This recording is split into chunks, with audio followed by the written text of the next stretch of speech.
Then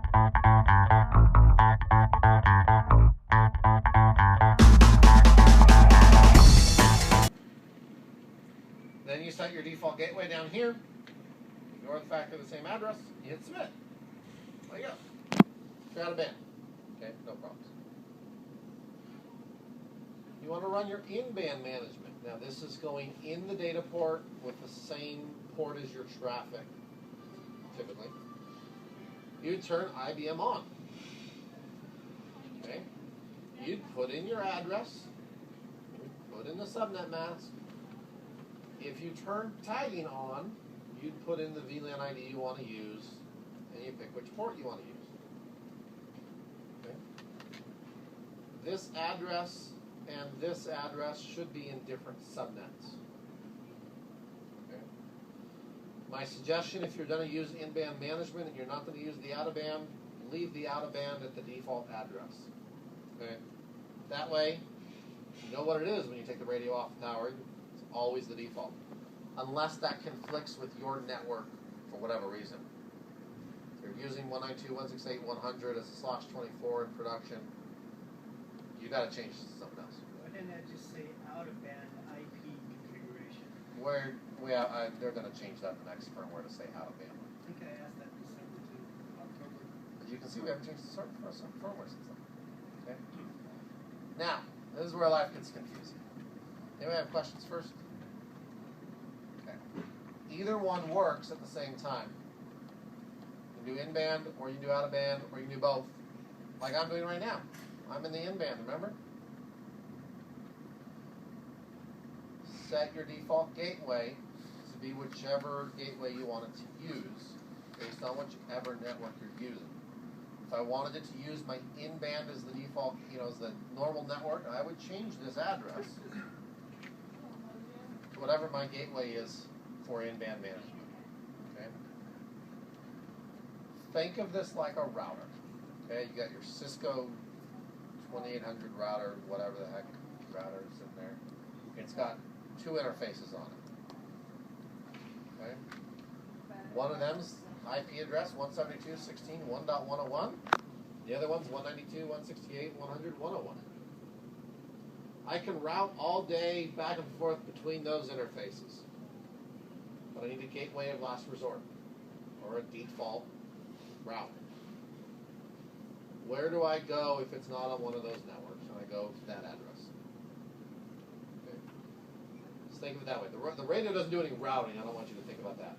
But if you think about it like a router, I think this whole thing becomes mute and there's no confusion. Question. Yep. Both can be enabled at the same time? Both can be enabled at the same time as long as they're in separate subnets. But how do you use a common gateway?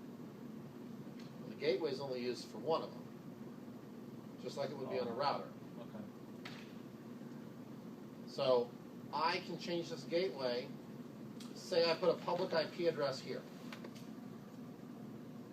207.68, whatever. Okay, so just one interface is router. Only one interface is router.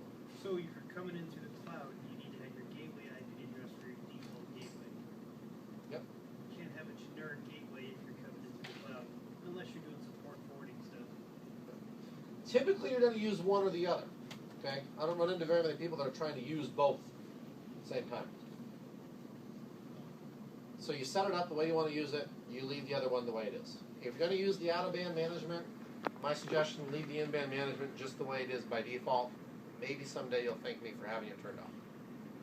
If you're going to do the in-band management, leave the out-of-band management just the way it was so you know what it is later. Change the IBM and the gateway to match what you need to match. Is this the same for the Strata 24? Strata-Link's a little bit different. Okay, it only has one IP address, and you choose if it's in-band or out-of-band. I'll show you later today. So, any questions on that? I've got a slide tomorrow that I'll bring back up that might help clarify some of it, and I will let you ask questions tomorrow, even though I told you I'd never talk about it. I think we only use it when we're dealing with stubs. Normally we do out-of-band on everything. We try to have multiple ways into all these things. So from a telnet, from a debug standpoint, we'll IBM from that into it. Like if we lose a switch on the distant side, then we can't manage it anymore. We lose the out of band. Yep. So we have to do it via Yep. in band. Yep. So we just make sure we have unique A and B settings so we can get to it. Yep. So that's my suggestion. If it was up to me, I'd run out of band everywhere because I think you're a little safer with out of band. I'll tell you why in a second. And I would leave in-band management as a backup between the radios because exactly like you just said, if you lose a switch on the far side, I can log into the near radio and from the debug prompt I can actually use the in-band management to get to the radio on the far side. And I could confirm then from that radio that the radio's up and running, but there is nothing plugged into it, so the switch must be dead. Or I'm seeing traffic in, going out of the interface, but nothing's coming in from the switch. There's got to be an issue with the switch. So you can do some of that to narrow it down. By default, when we reconfigure, the A side is 172.16.1.1, B side's 172.16.1.2 on VLAN 4085. And it's not basically doesn't go anywhere. It's only across those two radios unless you happen to allow VLAN 4085 out of those two radios. And then because one radio can only ever see the other radio, you don't have to worry about it going anywhere. At least that gives you a way to access the other radio if you need to.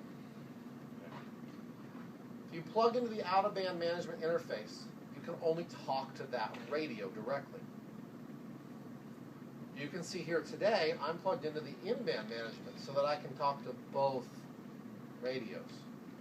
That's the advantage of in-band management. Okay?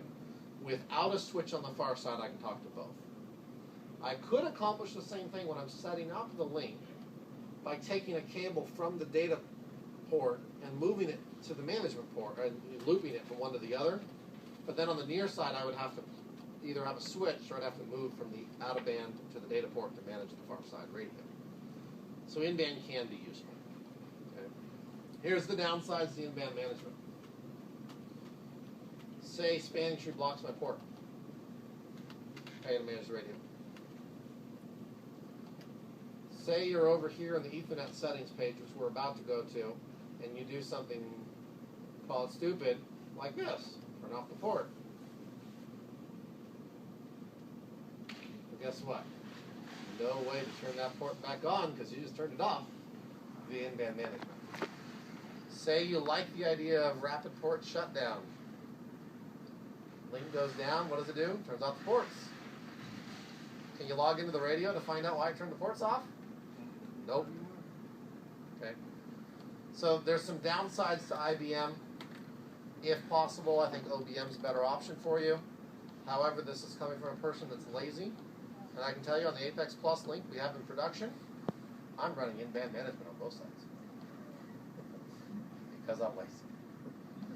So if you only want to run one cable up the tower, especially with an Apex Plus, that's where you tend to do in-band management.